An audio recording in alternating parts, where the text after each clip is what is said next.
The experience was as if I've been spending so much of my life needing something and yet not able to articulate what it is I've needed. And in that moment, I was receiving what it was I'd been searching for.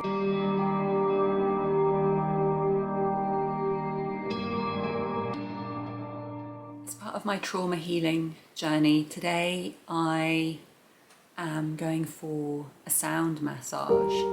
Himalayan singing bowls are placed on the body so that the vibration is allowed to pass through the body and help release trapped energy. Some of this uncovering of the trauma is to do with breath work, and I have experienced different kinds of breath work. The first form of breath work I experienced was when I was in my early 20s and I was at drama school. And we basically spent a year lying on our backs every day for an hour doing breathing exercises. One of the main instructions that we had during this breath work was that we were asked to put our attention in our body. And I simply didn't understand that instruction. And what I realise now is it's because I had completely cut myself off from my body. It was the only strategy that was available to me. Decades went by, and then I came across breath work when I started to do yoga. I started to go on retreats, and there were always little breath work exercises or workshops within the retreat. And what happened with every single one was a sense of I can't be bothered, or completely zoning out or falling asleep. It was this year when I began to see this attitude of I can't be bothered, or this zoning out, or this real intense awareness that there was something that I wasn't able to do as a sign of something deeper. I thought to myself, this attitude of I can't be bothered doesn't just show up in my breath work. It's actually showing up in many areas of my life, and it's limiting my life. This aspect of me zoning out, it happens in other areas too, and it's impacting my life in a negative way. My spiritual practice had got to the point that I was beginning to understand that the universe was communicating to me through my body, and so when I did begin to open up to these spiritual sensations, it began to make me realize how numb my body was the rest of the time. So I just had this resolution that the next breathwork workshop that I went to, I was going to stay focused and I was going to follow the instruction. And it was so challenging, like really just intense shouting in my mind of I can't be bothered to do this, like deep exhaustion, just a deep desire to completely zone out. But I was able to remain conscious because of my meditation practice. I was able to witness all of this, what I've now come to see as resistance, and keep going. And at the end of that very first breathwork workshop that I saw through from beginning to end, I had a profound transformation. And I realized that all of this time, my ego, my conditioned mind, had been rejecting breath work because if I did it, it was going to unlock something within me that I had wanted to keep locked. I started to realize that there was actually significant pain in my body and significant tension. The muscles in my body were just aching from constant tension. And I began to think, I'm completely tense throughout the entire day. I'm waking up tense. I'm waking up in that kind of tension that you usually go into when someone shocks you. And that's when I started to realize I'm doing this throughout the entire day and most probably throughout my entire sleep. That's odd. And it really linked back to my burnout a year and a half ago, when I really got to a place where I was working so much and so hard, and that it really was terrifying to start to unwind that and undo that. Again, I had explained that away by saying to myself, I run my own business. It's scary to wind it down, because what if I start to lose clients? Or what if there isn't enough money coming in that I'm able to support not just myself, but also an assistant who works for me full time? But I began to realize there was something else at play here. That's when I found myself at a breathwork festival. I was like, oh my God, this is calling to me. So it was 4 days of breathwork. And during that festival, there were all sorts of different kinds of workshops going on, and there was a timetable, but I felt really challenged by the timetable. And this is another thing that I'm beginning to become aware of, things that significantly challenge me now that I'm really open to the sensations and the experiences in my body. I'm beginning to realize very simple things like a timetable create a very intense experience of overwhelm, which I'd never really noticed before. And for example, when I look at maps or timetables, I zone out. At the festival, because I really struggled with looking at the timetable, every time I looked at it, I zoned out. And every time I walked away from looking at the notice board, I was like, I can't seem to remember what's on. So I happened to walk past a marquee and I thought, oh look, there's a session about to start, I'll go in here. And it was a rebirthing session. Now let me tell you, up until this moment, if someone had said the word rebirthing workshop or rebirthing breathwork, I would have rolled my eyes. Another defense mechanism. I would have thought to myself, oh please, do we really need to be rebirthed? Like, is that the extent of our personal development? A little voice in my head would have said, this is so self-indulgent, this is so drama queen. All beautiful defense mechanisms of my ego preventing me from going there. And if I'd known that there was a rebirthing workshop at the Breathwork Festival, I certainly wouldn't have gone to it. But there I was. And I was sitting quite near the front, and as the woman began to talk, as she began to talk about how the experience of the womb can set our nervous system, how the experience of our birth can instill a state into us that then becomes default. And as a result, if we've had a traumatic experience in the womb or a traumatic birth, we are terrified of stopping. As I was listening to her, I was fascinated, but there was something else going on. I was in floods of tears, but it was a very different experience to what a crying sensation might have been for me. Like, I wasn't sort of actively engaging in the tears. My body was crying. My mind was a bit like, why am I crying? My mind was fascinated by what she was saying, but not necessarily emotionally engaged, but my body was weeping and sobbing. And that's when I began to realize my body knows something that my mind doesn't. And I knew in that moment that everything had brought me to this point. Breath work, this fascination with why is my body numb, this inability to stop, my burnout, everything came to this experience that I had in the womb and this experience I had in my birth. Now, I've known the story of my mother's pregnancy, but I'd never put two and two together until now. My mother and I have very different blood types. And so what that means is, at the time that she was pregnant, there's been certainly medical advances since then, but at that time, what it meant was she produced antibodies in the same way that we produce antibodies for a virus, and we produce antibodies for a virus to destroy the virus. So that's what was happening. My mother was producing antibodies to destroy me. It's even really difficult to say.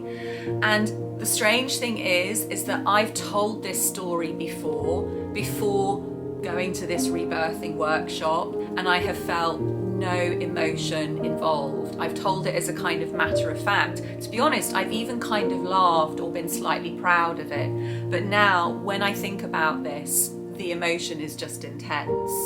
I just want to simply weep, basically. Now, my brother had come before me, so he was my mother's first child. So she'd done the same with him. So let's go back to this idea of a virus. The first time we get a virus, we have it for longer and we're more ill with it because it's the first time we've had it and our body is figuring out, how do I fight this? Of course, the second time we have the virus, our body's like, I'm ready for this now. I know exactly what to throw at it. So after my mother had my brother, the doctor said to her, don't have another child because your body has now got the antibodies. But my mother was adamant. She knew that she was going to have a Gabriela. And so she had me, and she had total trust that it would be okay. But of course, what it meant was very, very early on in my mother's pregnancy, these antibodies were there. So my first experience of life, my first conscious awareness in this world was of being killed, was of being destroyed, was of being attacked. So I can only imagine the kind of state that my nervous system was in. So it doesn't surprise me that I find it very difficult to let go, to relax, to stop, because my nervous system is essentially in fight or flight. And so what I understand now as part of my journey back to self, back to truth, as part of my healing from trauma, it's about filling my day with relaxation. It's about filling my day with safety. It's about creating an environment in the home that is entirely conducive to letting go, to feeling at peace at home. My relationship with my dog is really helping because I can see when he's relaxed, and I know that when he's relaxed, I can then tune into that feeling.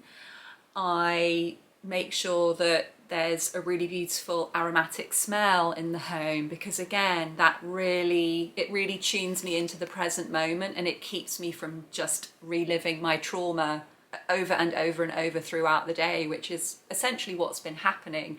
And it's why I've been holding myself in this constant state of tension, because another aspect of the story is that when I was born, I was then put straight into an incubator. I was several weeks premature. I was denied the essential human need of a child, which is attachment. I was denied that physical touch. And so, of course, I had to give it to myself, which is why I'm holding myself in a constant state of tension. My muscles are trying to hold me. And until I feel held, I won't fully relax. And so that's why I'm going to do this sound therapy to release this energy from my body so that I can let go. It feels utterly terrifying to me to let go, but I also know that that is my healing journey, that once I let go, I'm going to come back to the truth of myself.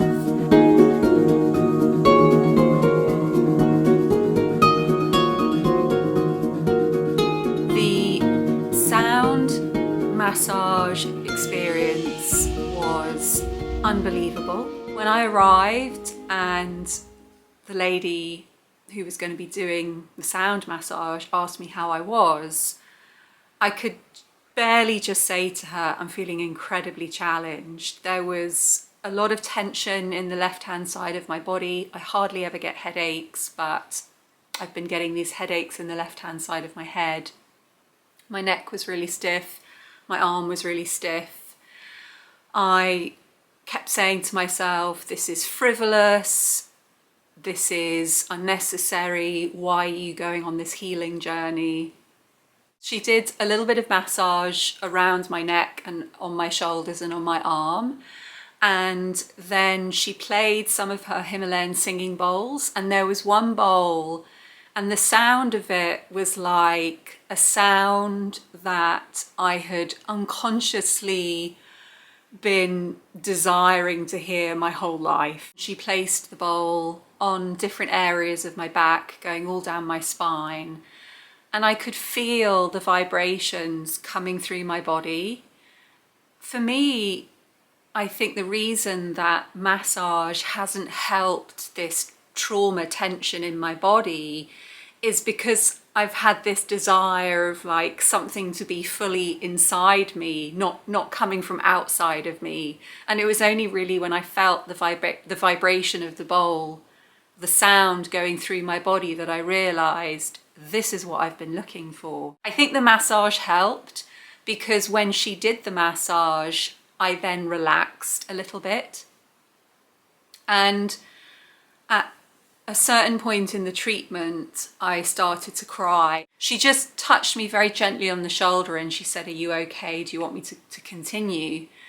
And I said to her, the reason I'm crying is that I feel so safe. The experience was as if I've been spending so much of my life needing something and yet not able to articulate what it is I've needed. And in that moment, I was receiving what it was I'd been searching for, which was total nourishment, total safety. A lot of the traumas that we do experience are pre-verbal, and so we don't have memories of them. And so we contain them in the body. And I experience this through the day. I find myself now at moments in the day not knowing what's wrong with me and being really unable to deal with that experience. And so I turn to breath work, or I get out into nature, and then I can calm myself to some extent. But there's been this level, or this layer of really being totally lost in that I don't know what to do with what I'm experiencing. I don't know how to explain it to somebody, and therefore I don't know what I need. And so when I felt this sound of the bowl ringing through me, I was like, this is exactly what I've needed. The presence of somebody else and this vibration going through my body. It did feel incredibly womb-like. And I realized that part of this healing journey that I'm going on is going to involve giving me a new experience of the womb, where I can be in the womb calm, because I'm not being poisoned, and I can feel safe. A couple of days ago, I actually went with Liam the cameraman into the forest to hold ceremonial fire. The whole video will be up on the channel as well. So I did that, and then I did this sound massage, and then I went to see my mother. And the experience that she and I had together is such a beautiful example of what happens when we do our healing. It shifts the dynamics that we have with people. It shifts trauma generationally.